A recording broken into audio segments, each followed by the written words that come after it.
La mort trompée, conte du Québec. Cette histoire, me disait ma grand-mère, eut lieu il y a longtemps, très longtemps, à une époque lointaine où la Nouvelle-France battait toujours sous drapeau français et où les Acadiens n'avaient pas été obligés de partir. En ce temps-là donc, dans une forêt non loin de Louisbourg, vivait un jeune homme qui s'appelait Nathan. Il était bûcheron.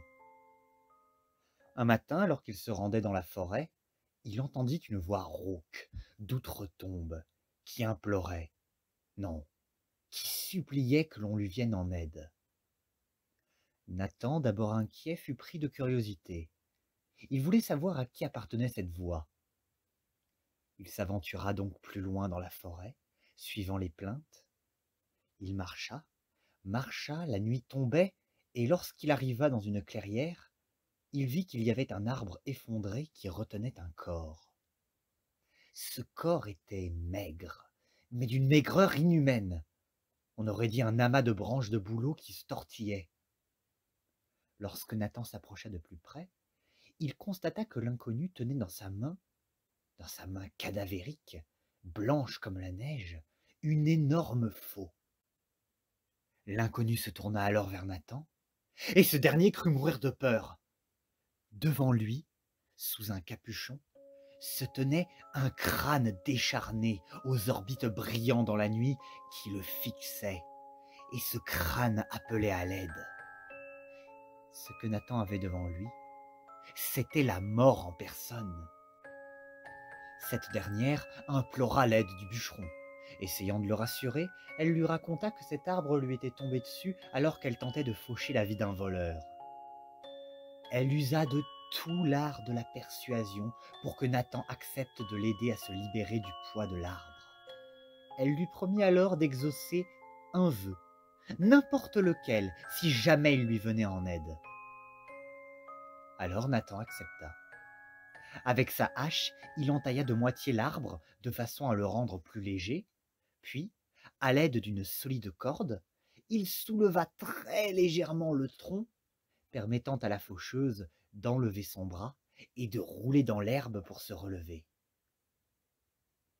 Elle demanda alors à Nathan ce qu'il désirait comme récompense. Nathan prit un certain temps de réflexion. Il n'était pas riche, mais arrivait à vivre convenablement de son métier. Il n'était pas marié, mais il était très populaire auprès de la gente féminine. Il n'avait pas besoin de nourriture, car la forêt lui offrait tous ses bienfaits. Non. Ce qui l'inquiétait le plus, c'était que sa demeure ne soit détruite. Car, entre les épidémies, les guerres, les accidents naturels, il avait dû rebâtir à 3 fois sa maison, seul, et ce, chaque jour, s'exposant avec peine aux dangers de la vie. Et cela, il ne pouvait plus le supporter. Il répondit finalement à la mort qu'il voulait que sa maison soit pour lui un refuge parfait contre tous les maux et les fléaux du monde. La mort lui tendit la main, cracha, serra celle de Nathan, puis disparut. En rentrant chez lui, passant près d'un puits, alors qu'un blizzard effroyable faisait trembler et écrouler les arbres alentours, il rencontra la Louisette qui accourait avec grand-peur, et pour cause, un ours la poursuivait. Il prit sa main et courut avec elle jusqu'à sa demeure. Il ferma le loquet de sa porte, et là, l'ours put cogner, le blizzard souffler, les arbres tomber. La petite maison demeura et les protégea des maux et fléaux du monde. Le lendemain, il n'y avait plus d'ours, plus de blizzard, et les arbres avaient cessé de tomber. La mort avait exaucé son vœu. À la suite de cela, Nathan épousa la Louisette. Elle lui donna de très beaux enfants et la vie s'écoula. Les guerres, les épidémies, les grands hivers se succédèrent sans que jamais malheur n'atteigne les occupants de la chaleureuse demeure.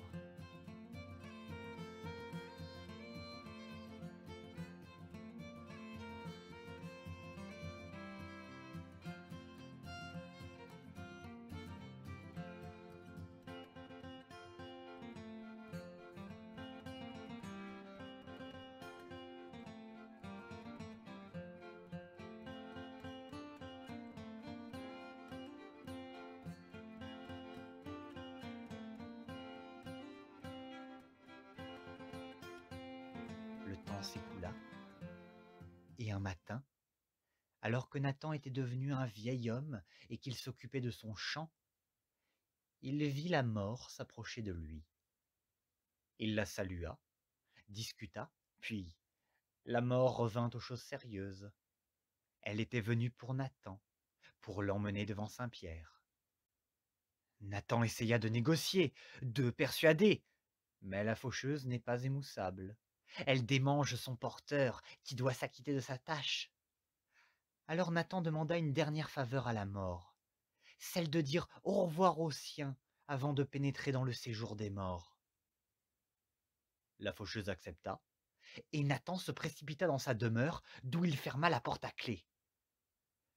La mort attendit devant la porte, 1 minute, puis 2, puis 3, puis 10, puis 30, puis 1 heure. Elle toqua à la porte et demanda son dû. La mort attendit à nouveau, 1 minute, puis 2, puis 3, puis 10, puis 30, puis 1 heure. Et là, elle comprit que Nathan l'avait trompée.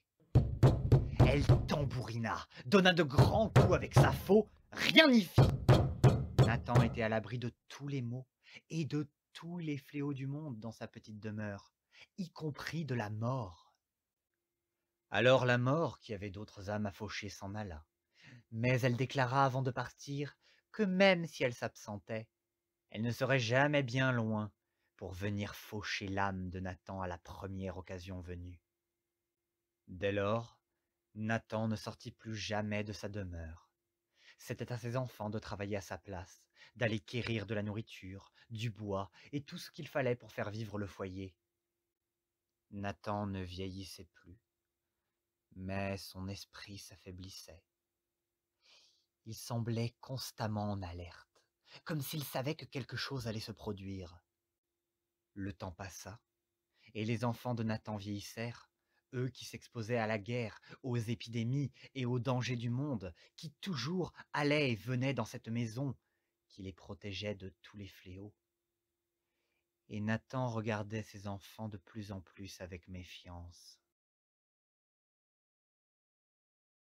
Un jour, ni les enfants de Nathan, ni la Louisette ne se rendirent au village, ni aucun autre jour depuis. À partir de là, disait ma vieille grand-mère, les versions divergent.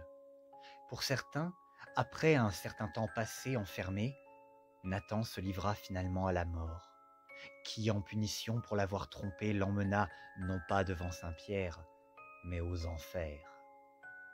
D'autres affirment que toute cette histoire n'est qu'un conte ridicule des anciens Français qui habitaient là-bas, et que la bâtisse en question, si toutefois elle existait bel et bien, avait dû s'écrouler sous le poids des âges, n'étant plus entretenue par personne et ensevelissant par là même la carcasse de l'infortuné Nathan.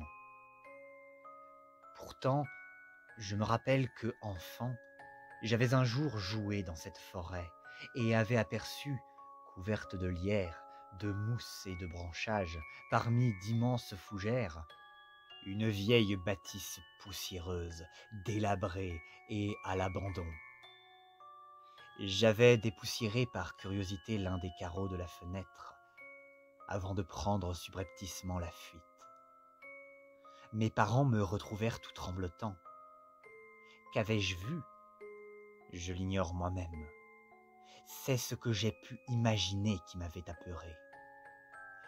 J'ai vu, ou ai cru distinguer dans un coin sombre, une forme, une silhouette mince mais humaine, qui rampait comme une bête en me dévisageant.